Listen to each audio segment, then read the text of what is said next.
Thanks for listening to this podcast of Trending with Timmerie. If you haven't already subscribed, please catch us wherever you love to listen to your podcast, from the relevant radio app to Apple, YouTube, you name it, we are there. And if you listen on Apple Podcasts, please be sure to go and give us a 5-star review to help other people discover the podcast.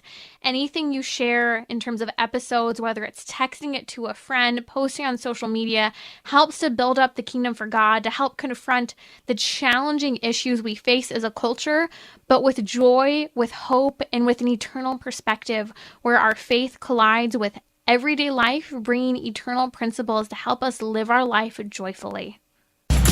So, what's trending? Bridging your Catholic faith with your everyday life. You're listening to Trending with Timmerie on Relevant Radio.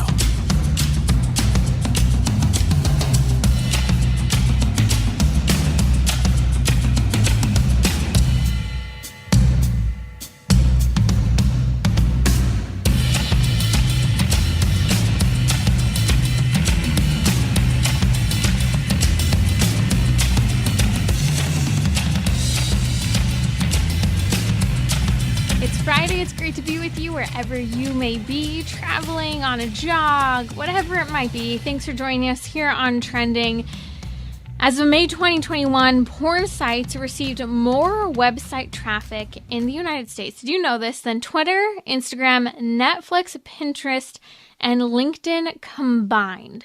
We tend to think that only boys and men look at porn, but a growing and high number of young girls and women are not only impacted by widespread porn use, but are negatively impacted by their own porn use.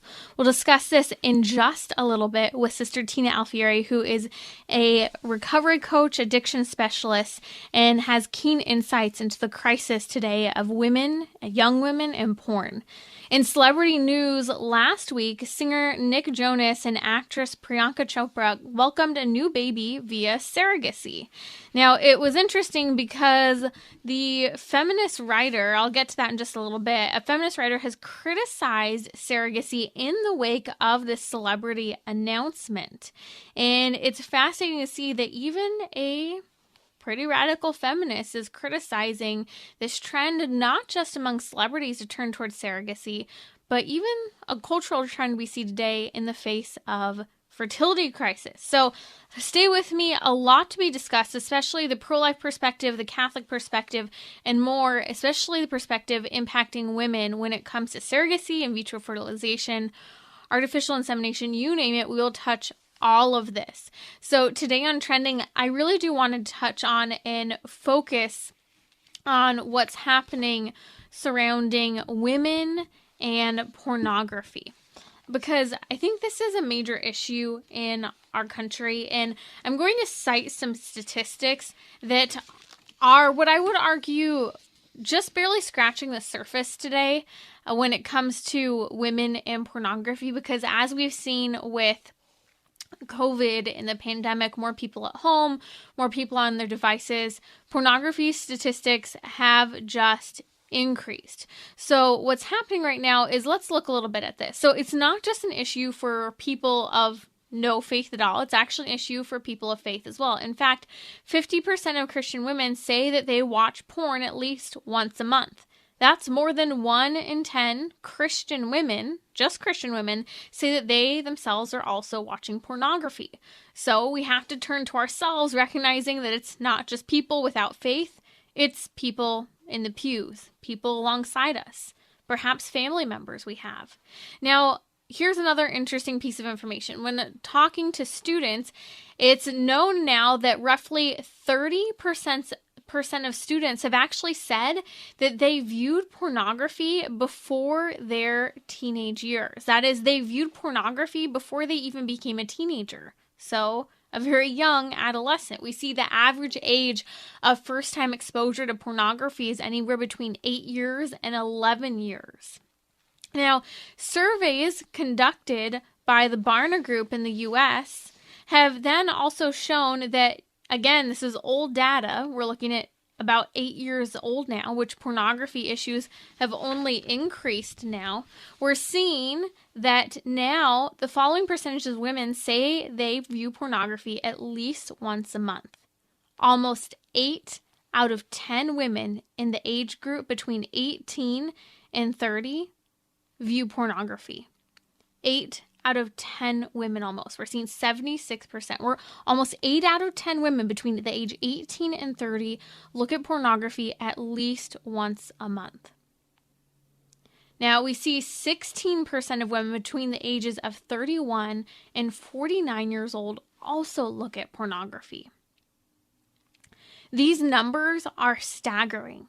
Now, we don't have as much data on minor use of technology, but if we're seeing between the ages of 18 and 30 that almost 8 out of 10 women are looking at pornography, we know that younger and younger, the stats are very, very high among teenagers. To this day, I even have a hard time wrapping my mind around the fact that indeed females are looking at pornography. We tend to think this is more of a struggle for young boys and men. We don't even like to think about the fact that minors struggle with looking at pornography. But the reality is that pornography is an issue, and perhaps we've done a disservice to young women by not talking enough about the impact it has on them today. Joining me now is Sister Tina Alfieri. She's a certified sexual addiction therapist and a recovery coach for addictive disorders. She works on the front line addressing the issue of pornography. You can find her and her work at Bloom for Catholic Women, which is actually an organization specifically helping women who have been betrayed by their spouses looking at pornography and working to heal the wounds. But today we're talking about the use of teenagers and pornography use. Sister Tina, welcome to Trending. Hi, Timmerie. Thank you for having me. Thank you so much. Why are girls and women looking at pornography? It seems like such an anomaly as a culture that we would see that this is something that women are doing. We kind of just assume it's more of a tendency of men and boys. Well, I don't think it's been an anomaly for a long time. I think that actually women have been making gains on looking at porn, kind of catching up with men. A lot of this has to do with women being curious as to, well, why is my significant other, my husband, my brother, whoever, why are they spending so much time looking at porn? What is it that they're seeing? Maybe I need to check this out for myself. A lot of young children, unfortunately, the ages that children are exposed to porn is getting younger and younger. The average age in the United States is 10. So some children are getting exposed accidentally to porn on the internet when they're home doing their homework on the computer in their own family's home. And some of it is they're not looking for porn necessarily, but they do come across it because the way that the pornography industry works is there are lots of similar sounding websites to what people might be doing a common internet search for. And unbeknownst to them, some pornography websites are very similar to government websites, Christian websites, and they do that intentionally to try to lure or have people unknowingly click on a website that they think is a legitimate website, and then all of a sudden all of these pornographic images come up. And for children especially, it's overwhelming. It's like, well, what is this? Many times they don't understand what they're looking at, or it's a mixture of maybe they do understand. So there's shame mixed with curiosity. Did I really see what I thought I saw? Let me go look again.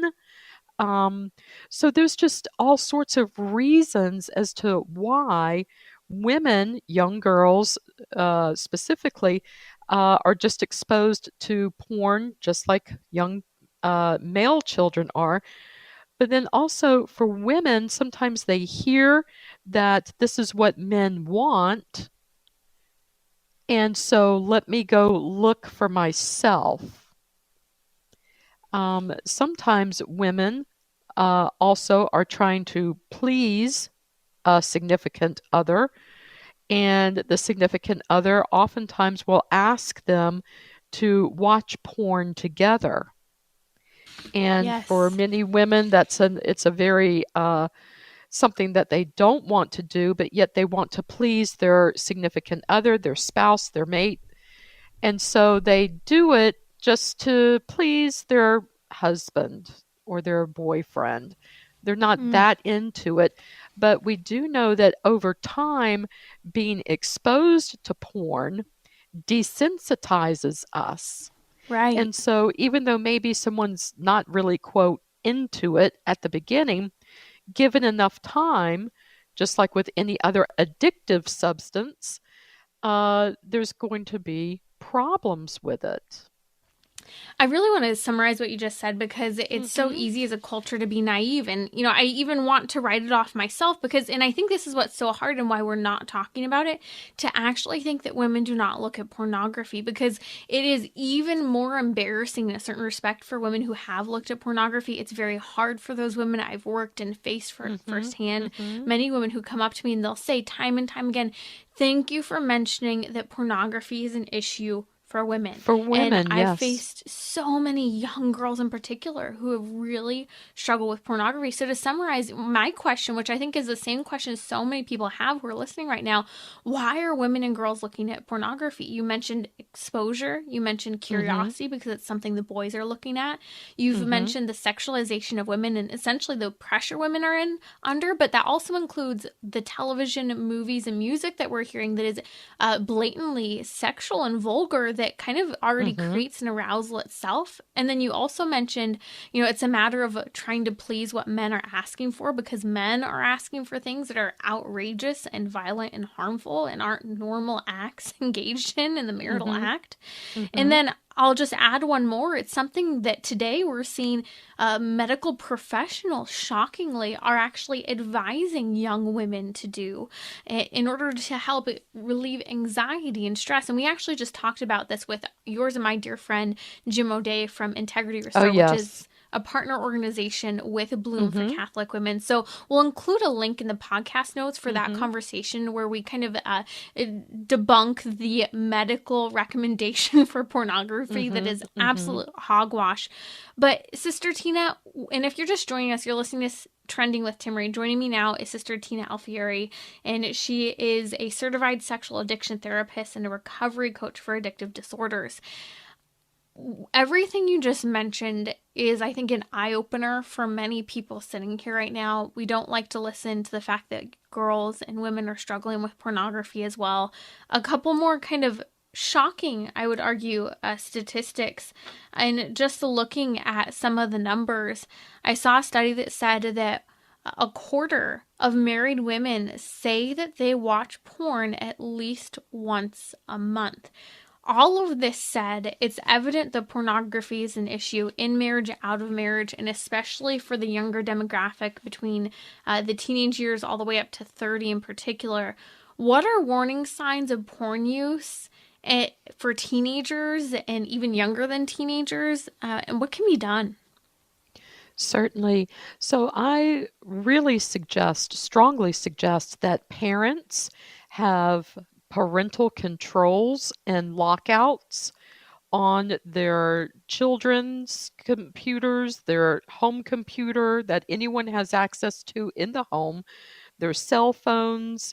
There are parental lockouts for Xboxes, PlayStations, because a lot of parents don't understand that you can access the internet through PlayStation and Xbox.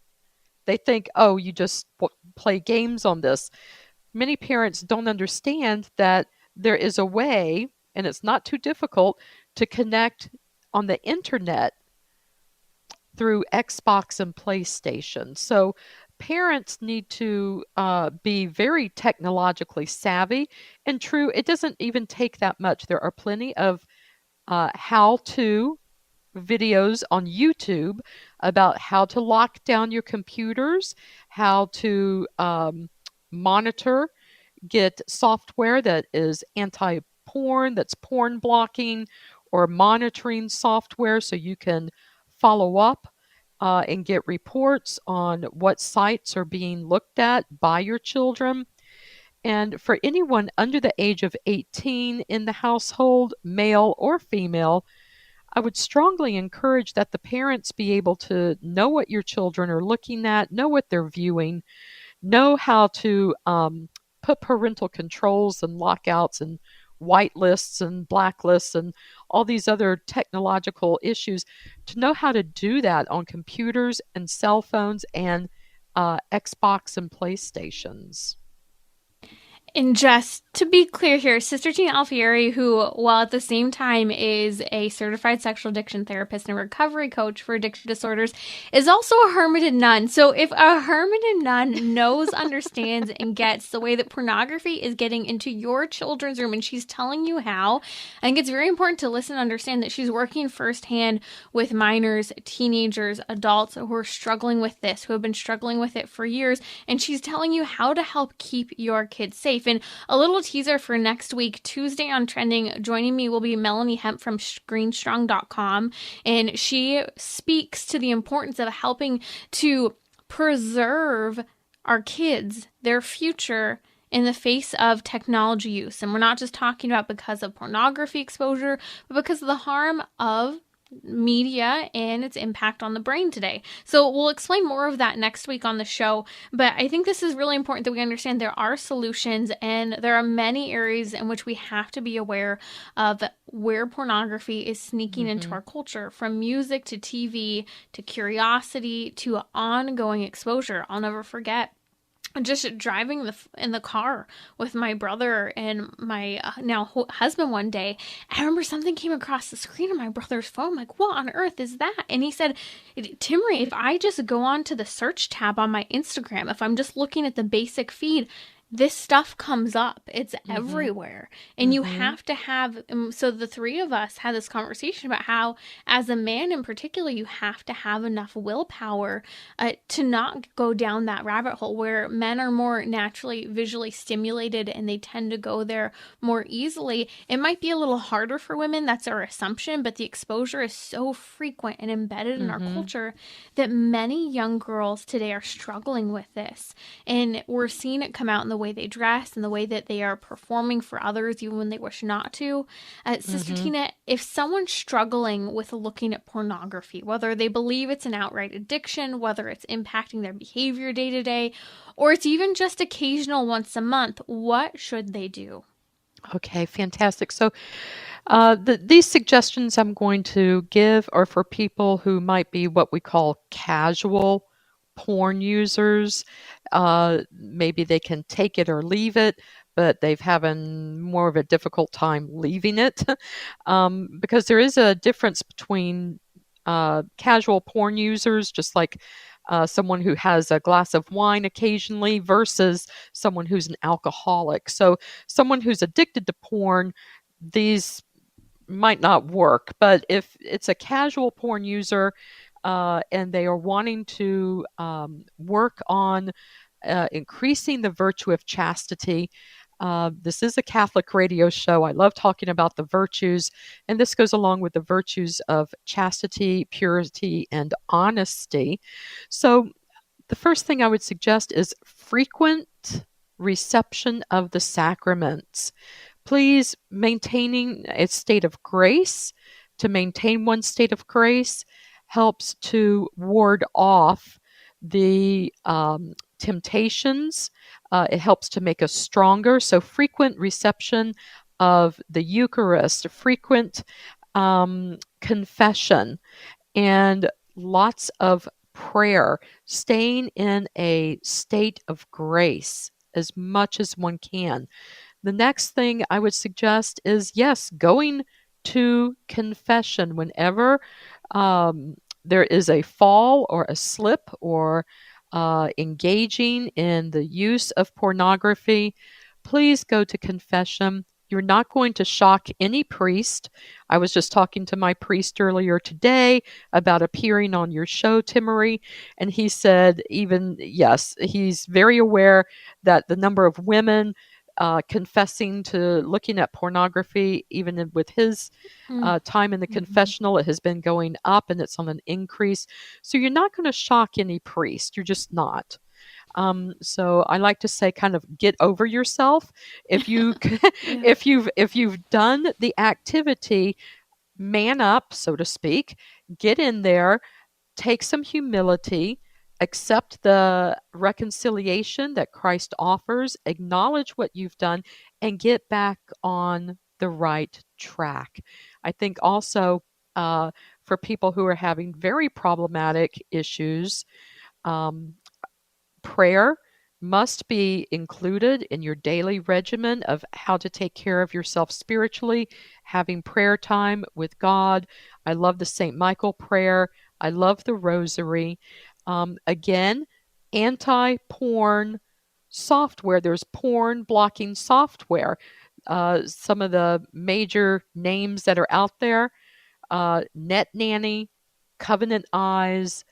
There's also others that are out there. Those are just some of the major ones, but you can do a Google search and look. Some of them are very inexpensive, like $5.99 a month.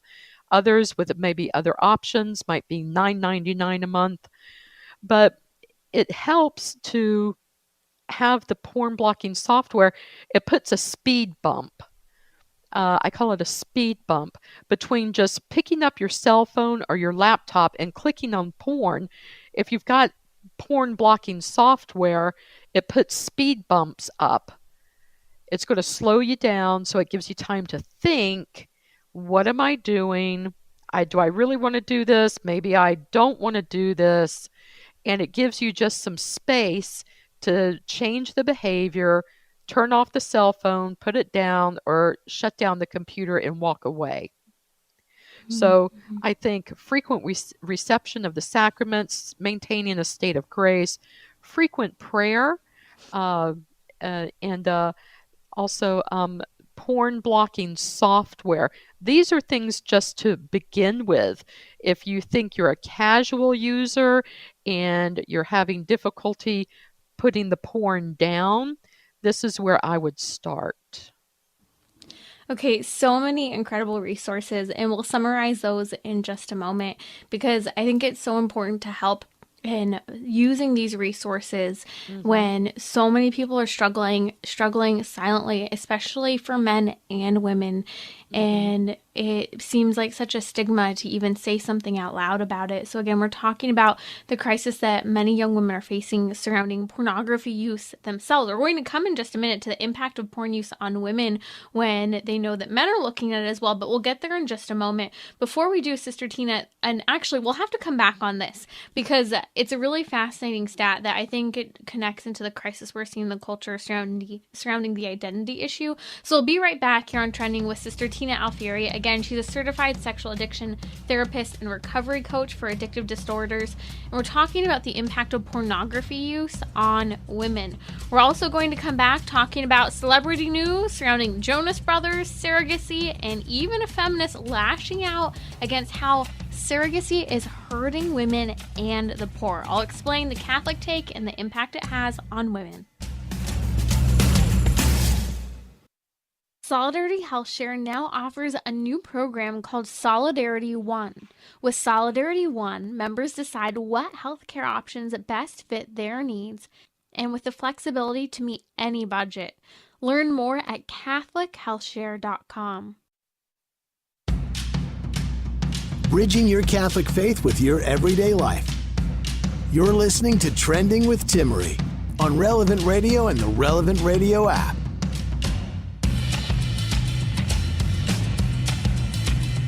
Coming up, we will be discussing the trend, not just in the celebrity world, but among many people today surrounding surrogacy, even in the wake of the news of Nick Jonas and actress Priyanka Chopra having welcomed a new baby via surrogacy, as a feminist writer has lashed out in criticism of surrogacy.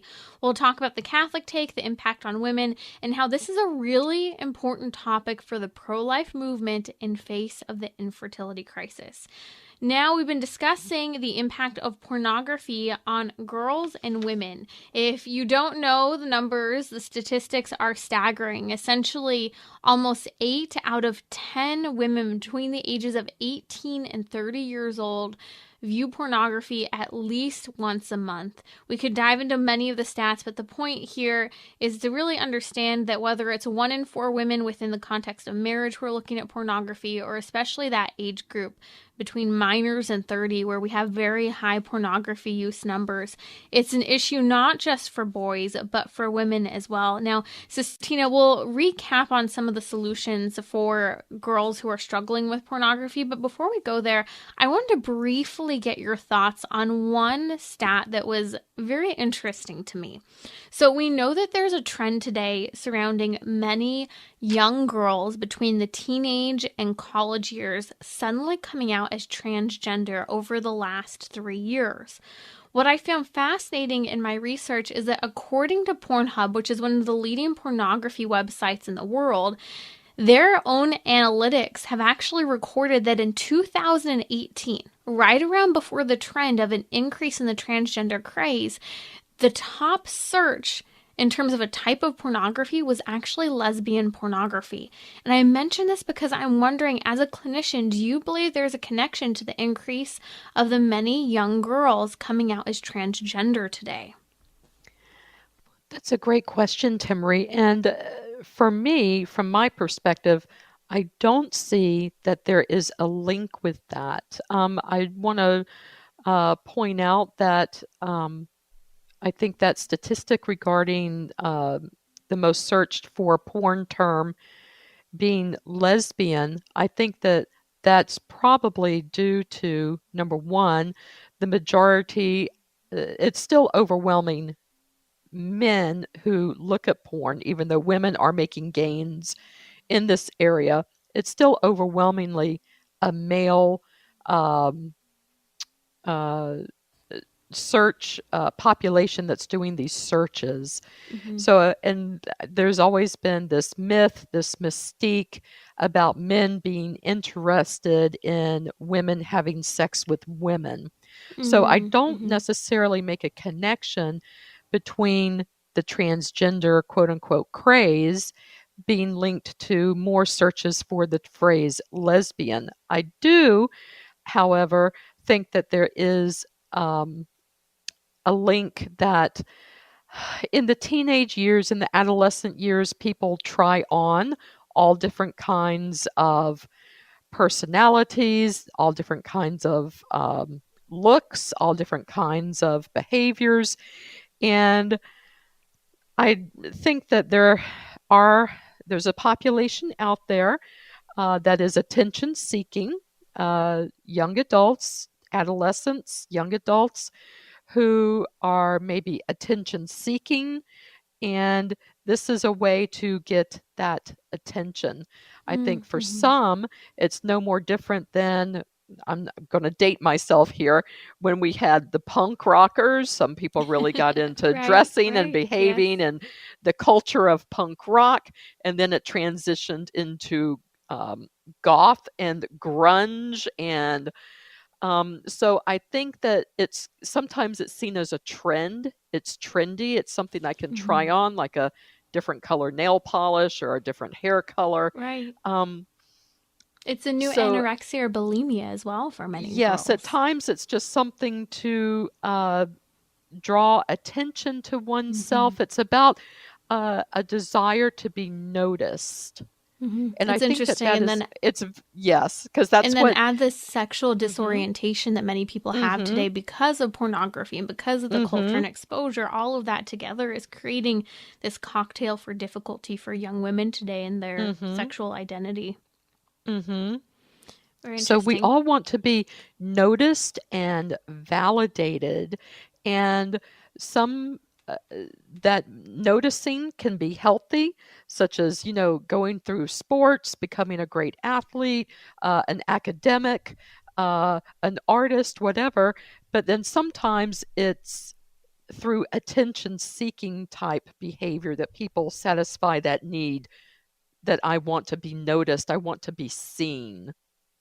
I even think about this in my own teen years, and the dancing world has become extremely sexualized today, but I grew up classically trained, ballet, jazz, tap, West Coast swing, ballroom, all of that, even hip hop and break dancing. My family gets a kick out of it when I bust out some break dancing moves and spin on my head for some of the kids now. They're like, wait, what?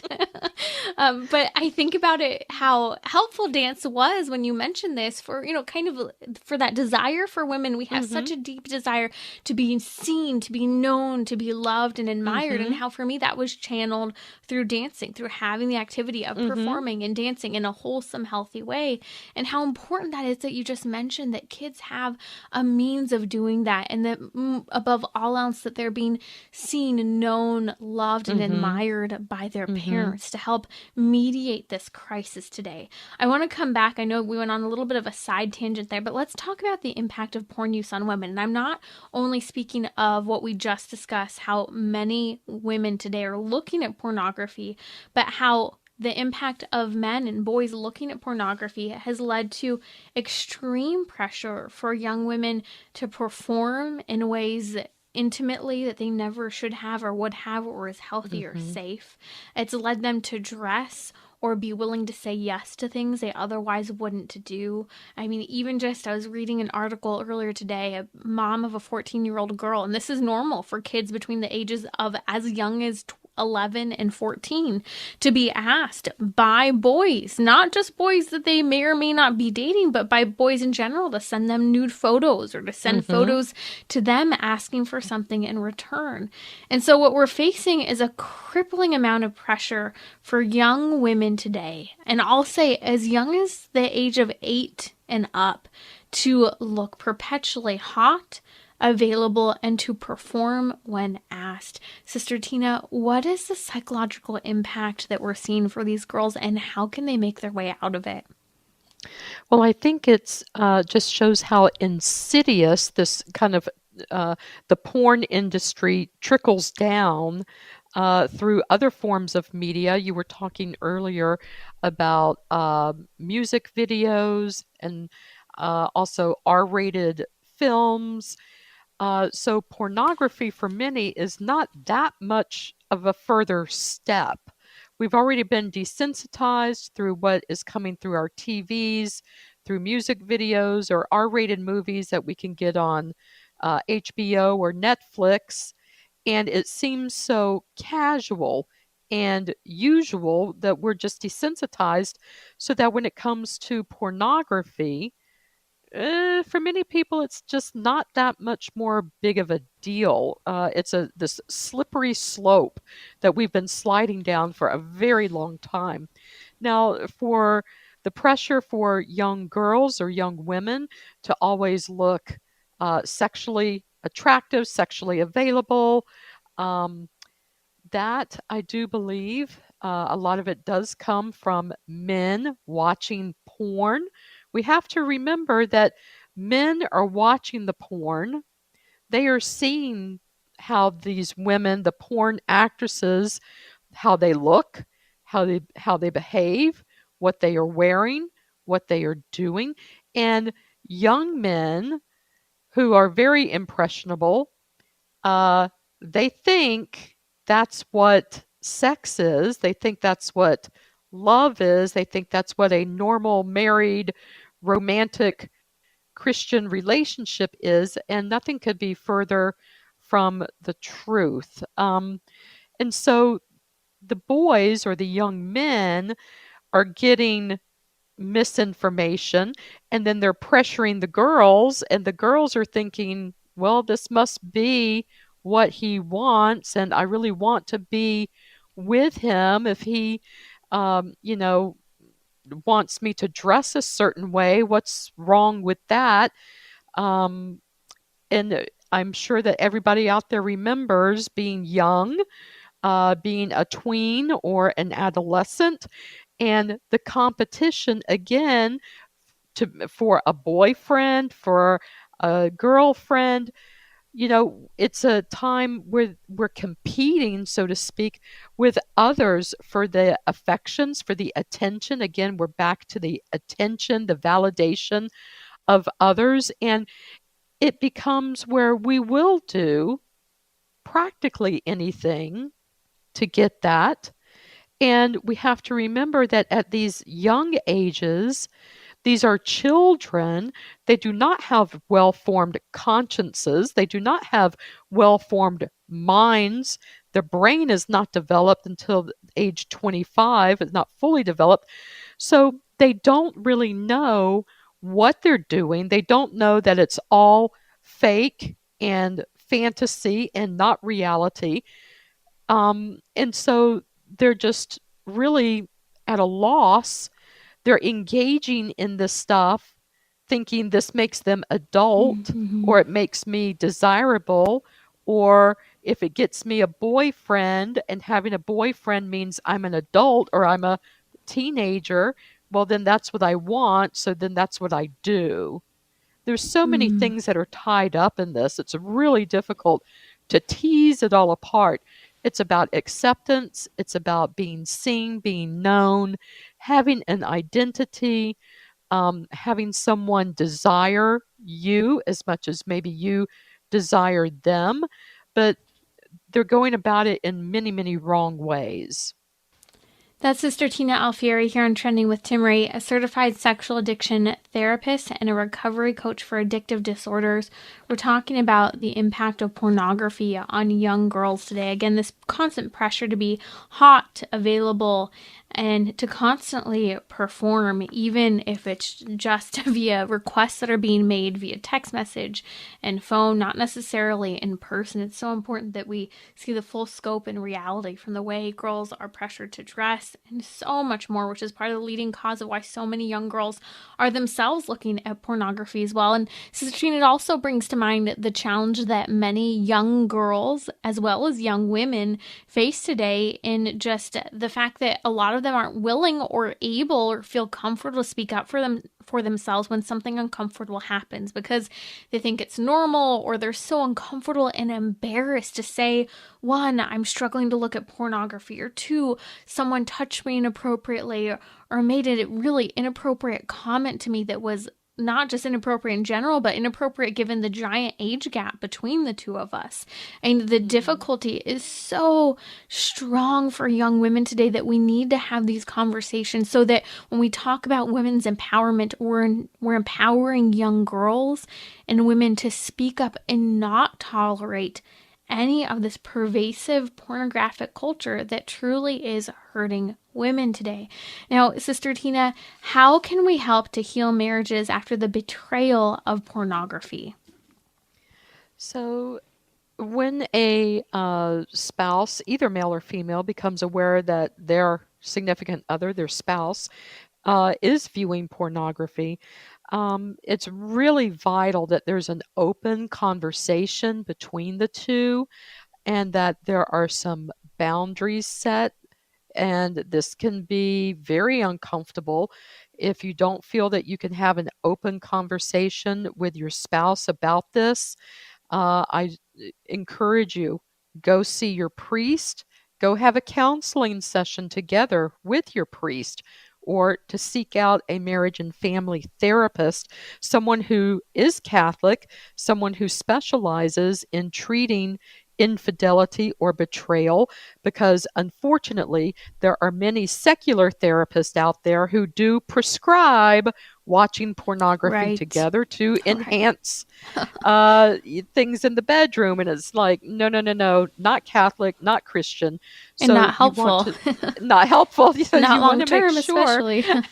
so you want to make sure you're going to a Catholic source of help, or at least a very Christian source of help, where pornography is not something that is used as a marital aid, because it does not aid marriages whatsoever. It just does not. Amen. So for and then women, resources for people to turn to as well. Yes. So for women, I strongly encourage Bloom for Catholic women. You can do a Google search for Bloom for Catholic women. There are message boards there for women who are going through the recovery of their husband watching pornography. for men, there are starting to be more helpful websites for men whose wives are the addict. I think one of the best is S-Anon. That's a capital S hyphen A-N-O-N, S-Anon. That's for partners of sex addicts.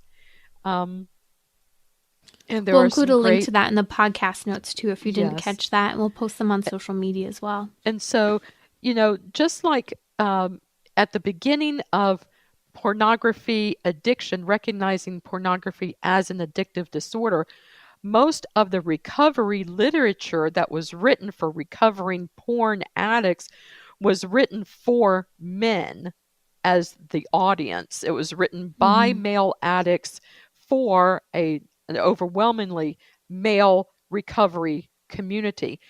Well, now women are struggling with porn. There is more recovery literature being written by women in sexual addiction recovery for women trying to recover from pornography addiction as well.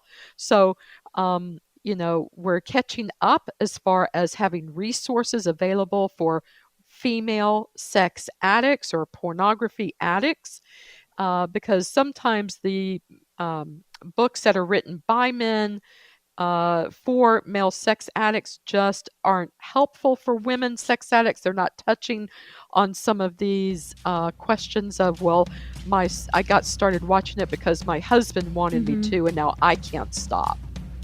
That resource, Bloom for Catholic Women, S-Anon as well, SANON.org. We'll include links in the podcast notes for today's show. And please go back, listen to this podcast and resources for how to recover from pornography use. Incredible tips. That's Sister Tina Alfieri. Thank you so much for joining us on Trending. We'll come back talking about surrogacy and celebrity news. Are you tired of educational options that are one size fits all? Our sponsor, Colby Academy, offers the flexibility of both accredited online and traditional school-at-home options to fit the needs of your child. Visit relevantradio.com/Colby.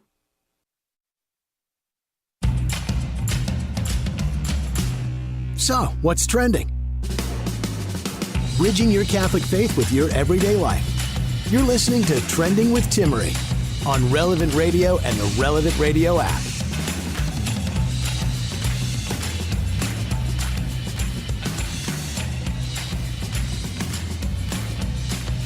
Okay, so I have been wanting to talk about this all week. The story in the celebrity world doesn't fall far from the reality of day-to-day life for many of us. We know that the struggle of infertility is on the rise for many couples today. And you may have heard the news from this past week that another celebrity couple has shared the news that they have a baby out of nowhere. That is Nick Jonas, the singer from, the Jonas Brothers, and Priyanka Chopra, who is an actress. They welcomed a new baby via surrogacy. They announced this last week. They've been talking about wanting to start and grow a family. Well, here they did it out of nowhere. No one knew that this was coming. Well, there's a reason why, and we'll get to that in just a minute. But in the wake of their news, feminist writer has slammed them on social media. Now, she didn't directly criticize them, but specifically the issue of surrogacy as a whole. And so it's interesting to hear because she's a feminist poet and novelist, Taslima Nasreen. She's Bangladeshi, and she actually left India because she herself was being censored for her opinions. Now, she, being very, very much so a radical feminist, not the type of pro-woman, pro-life perspective we would have, has actually criticized surrogacy because of its impact on women and the poor. She said surrogacy is possible because there are poor women. She goes on to criticize surrogacy as a problem because it hurts poor women and that we love things that make it easy for us to enjoy life through the use of preying upon the poor. And that we want the poor essentially to stay where they're at so that we can have the things we would like. Essentially, she's called this that is surrogacy, and exploitation of women and the poor. See, surrogacy has become a popular choice among celebrities and the wealthy. You have Alec and Hilaria Baldwin, Kanye West and Kim Kardashian, Sarah Jessica Parker and Matthew Broderick, Nicole Kidman and Keith Urban. Those are just a handful of people who have turned and chosen surrogacy. Even Anderson Cooper and Andy Cohen, who identify as gay but still wanted to have a child, and by the way, that's not possible. So to have the child somewhat related to them, they use a surrogate, and that is a woman's egg outside of themselves. Now, even people such as model Tyra Banks has discussed issues with infertility as her reason for choosing surrogacy, but many also express surrogacy is just better for their lifestyle, their career. I actually knew a couple of women at a church I went to who were known as great Catholics who all of a sudden out of nowhere would have one baby and then another. They were never pregnant. They would go and pick the baby up from the hospital because it was just more convenient to not give birth to a baby. The reality is, whether it's for fertility crisis, career, not wanting to go through the process of carrying a child to term, surrogacy is a part of our culture today. And I think that this is a challenge facing the pro-life movement, because if you didn't know, abortion is usually, often, a part of the entire in vitro fertilization, artificial insemination, and surrogacy process itself. And although there may be a lot of altruism and love and generosity going into the attempt, at least on the part of some surrogates, to help some people who can't otherwise have children, or maybe some people who are poor and do need the money and they're volunteering to be surrogates, I've run face to face with the issue of surrogacy over and over again. I remember one day I was sitting in a coffee shop, and right there next to me, a woman who barely spoke English, who had recently migrated to the nation, maybe specifically brought here for this purpose, was being solicited by a woman who worked, by the way, for a Catholic hospital I knew of, about how she was being solicited to become a surrogate and all the rights she was waving away. Another instance of encountering surrogacy was actually on my wedding day. The woman who was actually at my house to do my hair for my wedding kept having to pause in the middle of getting my sisters and I ready. Why? Because she had to take another set of medication and another set of medication. She kept having alarms go off. Her body was being artificially prepared to carry a child because she was volunteering to become a surrogate. I was so shocked. Here I am early in the morning on the day of my wedding, so joyful and excited to celebrate getting married. And here this woman was sharing that, well, yes, she had a thriving hair business on the side and she was able to be with her children most of the time. And her and her husband had this great schedule worked out where he could be with them when she wasn't, and vice versa. They were obviously trying to do everything possible to be with their kids, to raise their kids, to be around them, to give their children the best possible life, but she still wanted more money. And so she was volunteering to be a surrogate, one, to make the money, but two, to help women who weren't otherwise able to have children. Altruistic, yes, but it was already having a negative impact on her body. Surrogacy is a reality in this culture. Now, it's fascinating to me because I'll even run into people who are pro-life and who, when they hear or know of a story of someone they know and love who had a child via surrogacy, they say, that's okay, that's great, I'm all for it, I know the church isn't okay with it, but you know what, these people otherwise wouldn't have had a child. Or this person I know of wouldn't otherwise exist if it weren't for surrogacy.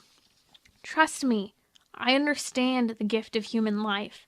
And just to make a brief caveat, because I think it's important that we understand this, every single child, whether conceived naturally or via in vitro fertilization, is an absolute gift. A life worthy of respect and protection, no matter the means of conception or creation. But what I'm saying is very important. I hope you'll listen. Even though every child is a gift, that doesn't mean that the process of getting there is or was okay.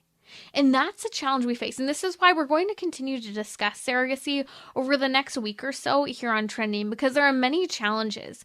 Oprah had a major cover story in 2020 and 2021 of a woman who couldn't have children. She struggled with infertility, her and her husband.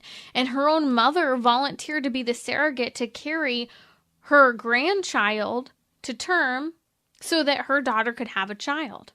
Another story, such as Jacqueline Schultz, she was the CBS reality TV show Survivor, the competition, Survivor 29. Her and her now husband, John Misch, were on Survivor a number of years ago, and Jacqueline and John Misch are currently going through the process of in vitro fertilization. You may have heard and followed their story in 2020, where they actually lost a baby after their second round of surrogacy. At 20 weeks, there was a stillbirth. And now they're in their third round of surrogacy. I'm going to continue to unpack this topic over the next couple of weeks because it's important we understand the low success rate of in vitro fertilization, which is why many people, including people such as the Jonas brothers, Nick Jonas specifically, who didn't announce they were having a new kid until the baby was already born, because surrogacy rates, in vitro fertilization success rates, can be very, very low. It's risky. And that's part of the problem and part of why it's not pro-life. Because it's playing with human life, putting human life in a situation that is not the normal context of creating and developing the child. And so the success rate of a baby being carried to term is very low. We're being destructive with human life. Not only that, selective reduction, quote, selective reduction is some of the terminology commonly used in artificial insemination, surrogacy, and in vitro fertilization process. That means that when multiple babies that didn't die in the process actually make it into utero and continue to develop weeks and weeks on end, well, they selectively reduce, that is, abort the other babies. These are just some of the topics that scratch the surface of the problem of surrogacy. We're going to talk about the impact on the surrogate, the impact on the woman and the couple, and much more here on Trending next week. So stay with me because this is a crisis that the people as pro-life need to be able to respond to.